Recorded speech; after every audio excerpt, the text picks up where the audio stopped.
So would you like to start off by telling us a little bit about your new book? My new book, well, here it is. It's called Gateways to the Soul, Inner Work for the Outer World. It's a book about soul, Joe, because my sense is that why our world is in the situation it is, why we have ecological crises, dictatorships, war, hunger, all these unsolved problems, which world leaders, by the way, can solve, but they don't bother to solve, is because of a lack of soul. And soul is this mysterious thing. It's about depth and essence, and it's who we are. And soul is inside you and I.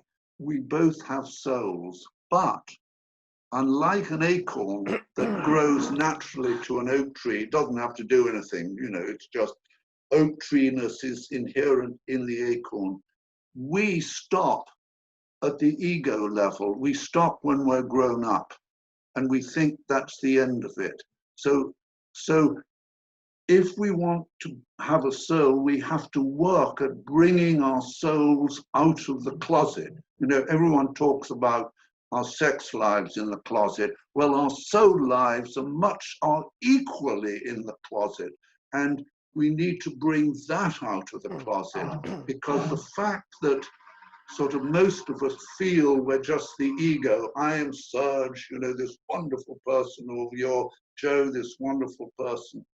We're not who we think we are, but we need to bring our soul life out of the closet. And when we do, and we need to work at it, many of the problems that we have in our lives, like feeling lonely and alienated and separate, and I'm an individual and I've just got to do it for myself, and I've got to get rich and then I'll be okay.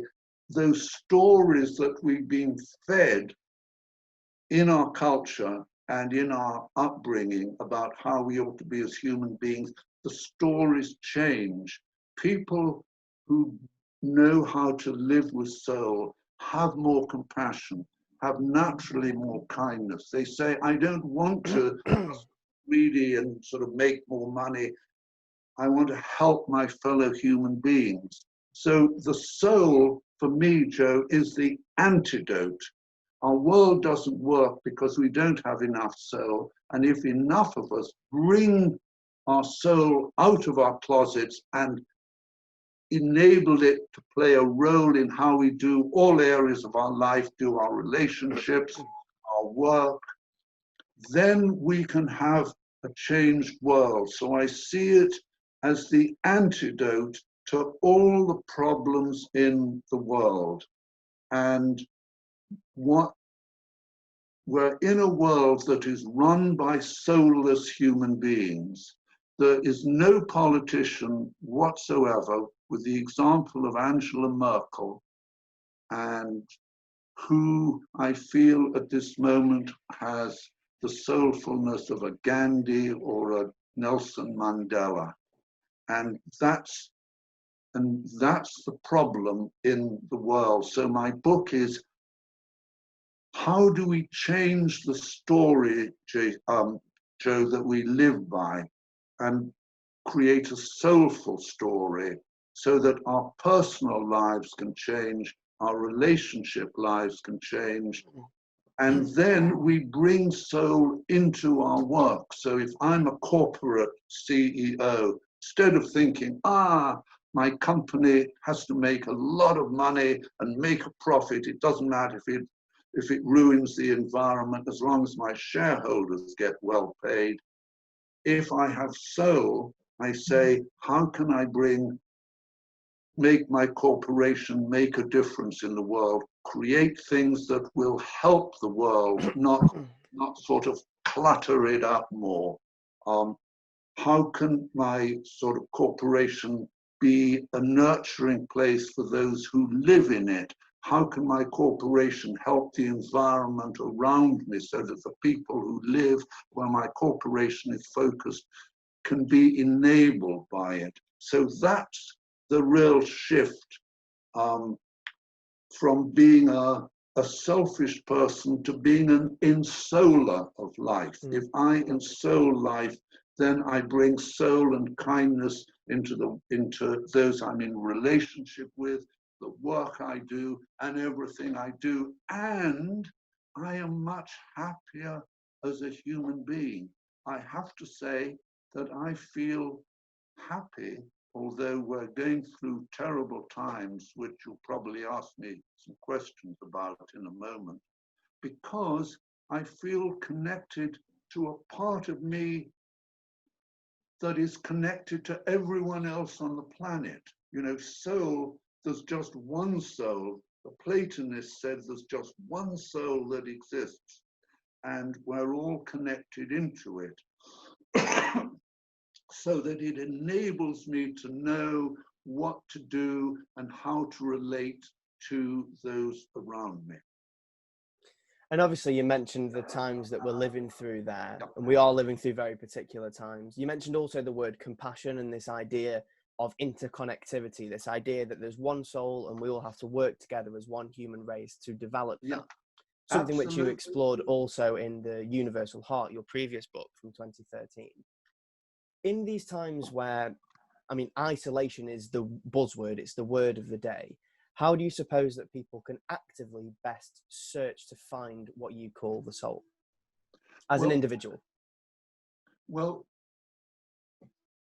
first of all, crises have an extraordinary way, if they don't sort of kill us off, which they can, they enable us to go deep. When we're in pain and when we're in anxiety, we start exploring, we begin to ask new questions.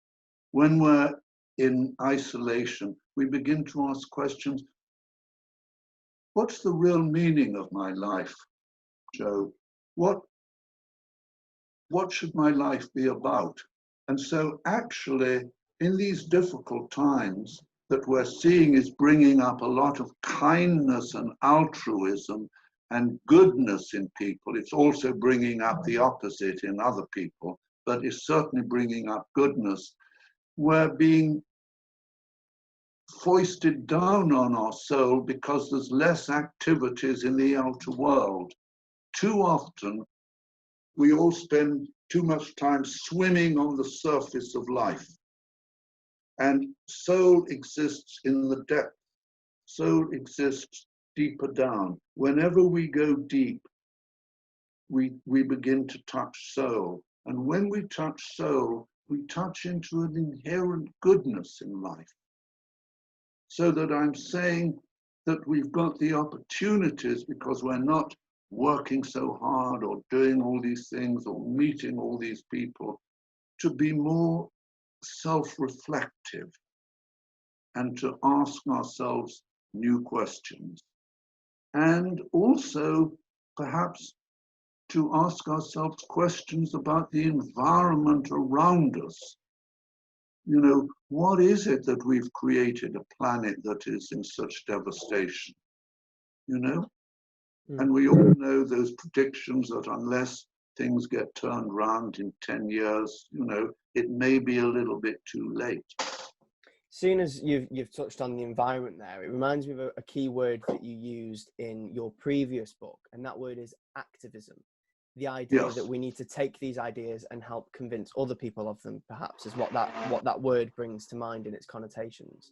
How in this time can others, and you mentioned acts of kindness, how can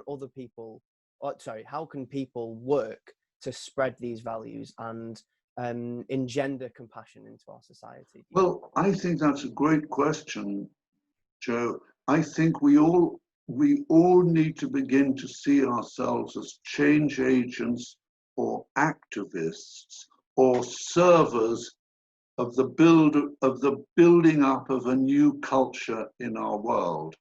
In other words, as Gandhi said, it's no good talking about change. We need to be the change. We need to embody it in how we live our everyday lives, in how we relate to other people, in sort of bringing integrity into the work that we do.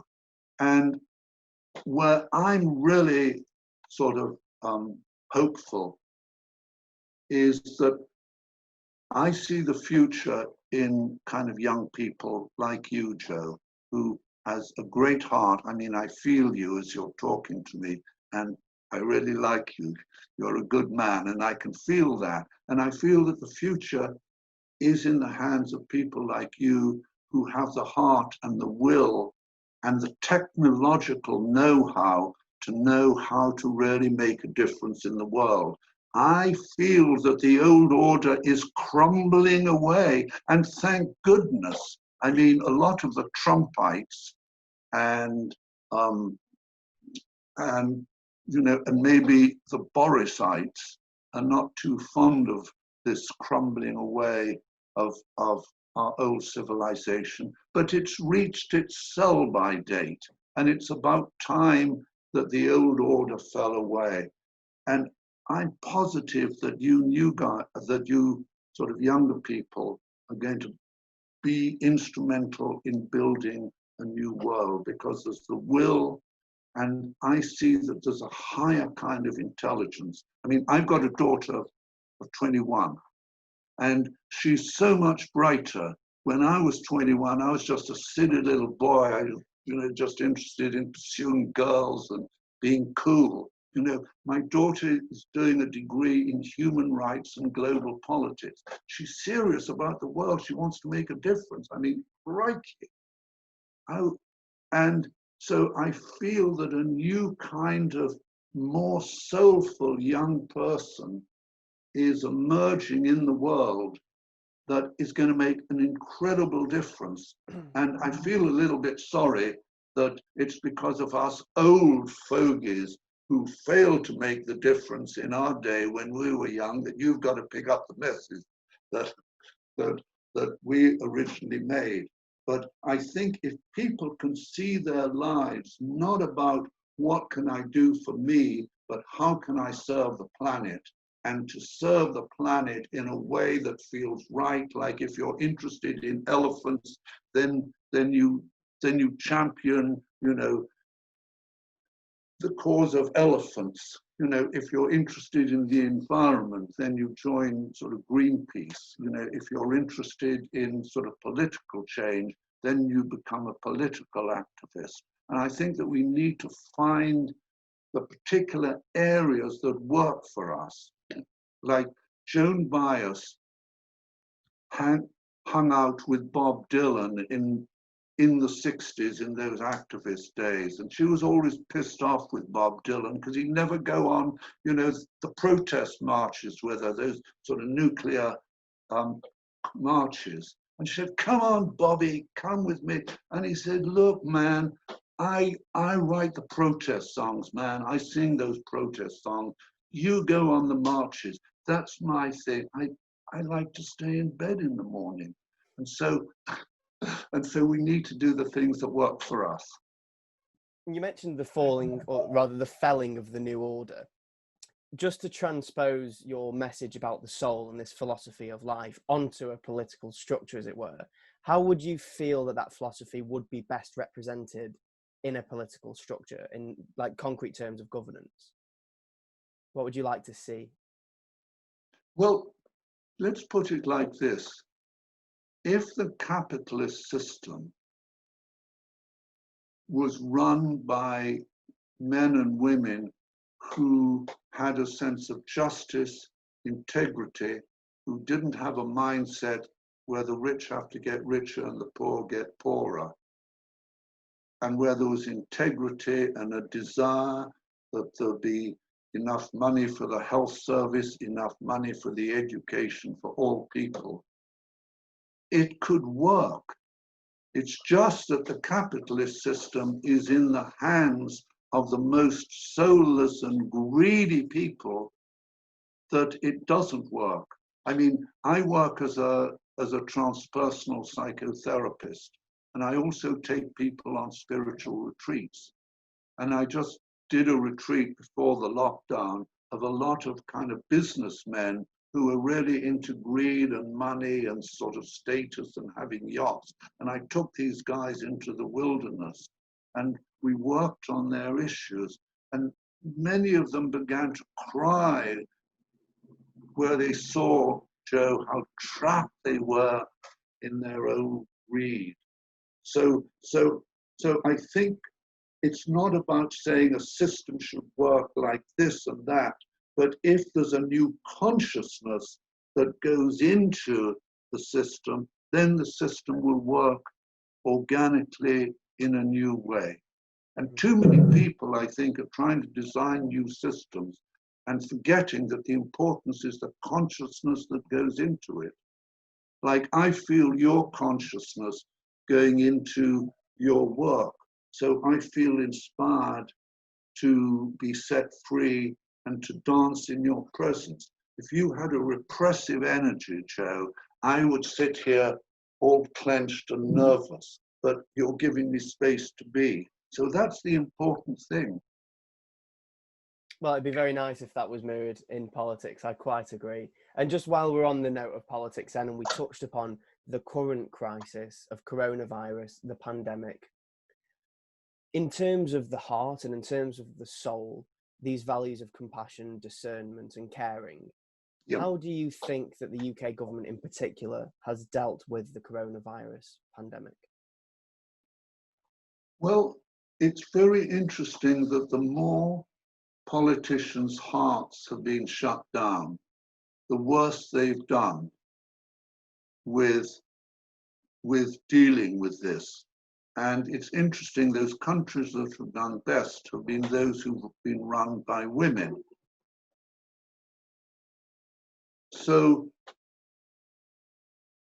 too many politicians just sort of work on the surface. They're very, very clever, and they have confidence, but there is a lack of depth. And soul is about depth. And depth is about feeling into the isness or the essence of something. And so I think England has done terribly on this. We didn't lock down in time. We've opened at the wrong time, and it's done even worse in America under this, you know, this cabal of baboons who are sort of running the Republican Party. I mean, it's and so that is very worrying because soullessness costs a lot of lives. I think that sort of hundreds of thousands of lives could have been saved if politicians had had more intuition, had meditated more on the challenges that they were facing instead of rushing in and always trying to do what they think the public will like them for.